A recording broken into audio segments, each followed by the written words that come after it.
پاکستان میں HIV سے متاثر بچوں کی تعداد تقریباً 7,500 تک پہنچ گئی۔ وفاقی وزارت صحت کے اعداد و شمار کے مطابق HIV کے 62,000 زیر علاج مریضوں میں بچوں کا تناسب تقریباً 12%۔ سندھ بچوں میں HIV کا سب سے بڑا مرکز بن گیا۔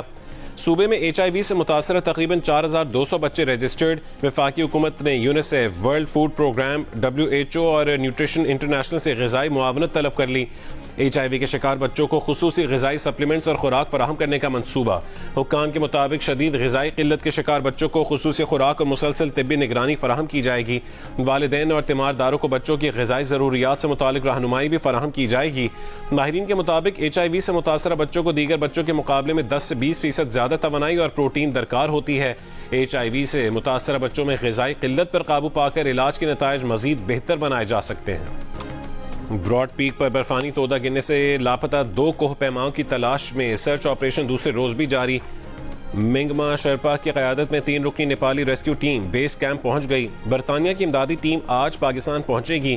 حادثے میں اب تک 8 کوہ پیماؤں کی لاشیں مل گئی۔ امریکہ اور اسرائیل کی ایران کی توانائی تنصیبات پر حملوں کی تیاری۔ امریکی صدر ٹرمپ نے ایران پر تازہ حملوں کا حکم دے دیا۔ امریکی اخبار کا دعویٰ، ویکینڈ پر متوقع حملے کئی روز جاری رہ سکتے ہیں۔ میڈیا سے گفتگو میں صدر ٹرمپ نے کہا ہے کہ ایرانی انہیں اشتعال دلا رہے ہیں اور ایران سے ڈیل سے متعلق ان کا اعتماد کمزور پڑتا جا رہا ہے۔ ایران کی امریکہ اور اسرائیل کو اہم انفراسٹرکچر پر حملوں سے متعلق جوابی وارننگ۔ ایران کی خاتم الانبیاء بریگیڈ کے کمانڈر میجر جنرل علی عبداللہی نے خبردار کیا ہے کہ جارحیت کر کے بھاگنے کا دور ختم ہو چکا۔ غلط اندازے لگا کر کی جانے والی کسی بھی کارروائی کے نتائج بھگتنا پڑیں گے۔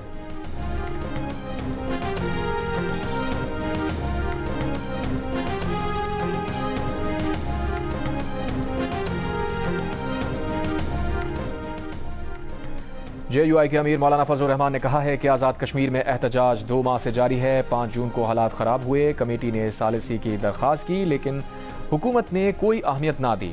حکومت طاقت کے ذریعے تحریک کو چلنے پر ڈٹی رہی۔ کمیٹی سے اپیل ہے مزید مہلت دیں، بڑا اقدام نہ کریں۔ وفاقی وزیر صحت مصطفیٰ کمال نے کہا ہے کہ جب پاکستان بنا تھا تو آبادی 3 کروڑ 70 لاکھ تھی، آج آبادی 25 کروڑ ہو گئی ہے لیکن وہی 4 صوبے ہیں۔ انہوں نے کہا کراچی میں صحت کے شعبے کے لیے 2 ارب 86 کروڑ 50 لاکھ روپے مختص کیے ہیں۔ 5 ڈسپنسریز کو 30 بستروں پر مشتمل ہسپتال میں تبدیل کر رہے ہیں۔ LNG کی قیمت میں تاریخ کا بلند ترین اضافہ کر دیا گیا۔ جولائی کے لیے LNG کی سیل پرائس میں $4.45 فی MMBTU تک اضافہ کر دیا گیا۔ اوگرا نے نوٹیفیکیشن جاری کر دیا۔ سوئی ندرن سسٹم پر LNG کی قیمت $25.83 اور سوئی سدرن سسٹم پر $25.08 فی MMBTU ہو گئی۔ براڈ پیک پر برفانی تودہ گرنے سے لاپتہ 10 کوہ پیماؤں میں سے 8 کی لاشیں مل گئیں۔ براڈ پیک پر مزید 2 لاپتہ کوہ پیماؤں کی تلاش جاری۔ خیبر پختونخوا میں جعلی اسلحہ لائسنس اسکینڈل منظر عام پر آ گیا۔ پولیس کے مطابق جعلی اسلحہ لائسنس گھر پر تیار کیے جا رہے تھے۔ ایک لائسنس کی قیمت 80,000 سے 2.5 لاکھ روپے لی جاتی تھی۔ محکمہ داخلہ لائسنس برانچ کا اہلکار بھی ملوث ہے۔ مقدمہ درج کر کے 2 افراد کو گرفتار کر لیا گیا۔ یوکرین کے دارالحکومت کیف پر روسی فضائی حملے میں 9 افراد ہلاک، 23 زخمی ہو گئے۔ یوکرینی ایمرجنسی سروس کے مطابق کیف کے 5 اضلاع پر روسی فضائی حملے سے آگ بھڑک اٹھی جس کے باعث بڑے پیمانے پر تباہی ہوئی۔ امریکہ کا F-35 لڑاکا طیارہ کیلیفورنیا کے شہر سین ڈیاگو میں گر کر تباہ۔ پائلٹ نے پیراشوٹ کی مدد سے چھلانگ لگا کر جان بچائی۔ طیارہ ایئر بیس میں گرنے سے لگی آگ پر قابو پا لیا گیا۔ F-35 امریکہ کا جدید ترین اسٹیلتھ لڑاکا طیارہ ہے۔ مالیت $102 ملین ہے۔ طیارہ حادثے کی وجہ سامنے نہیں آ سکی۔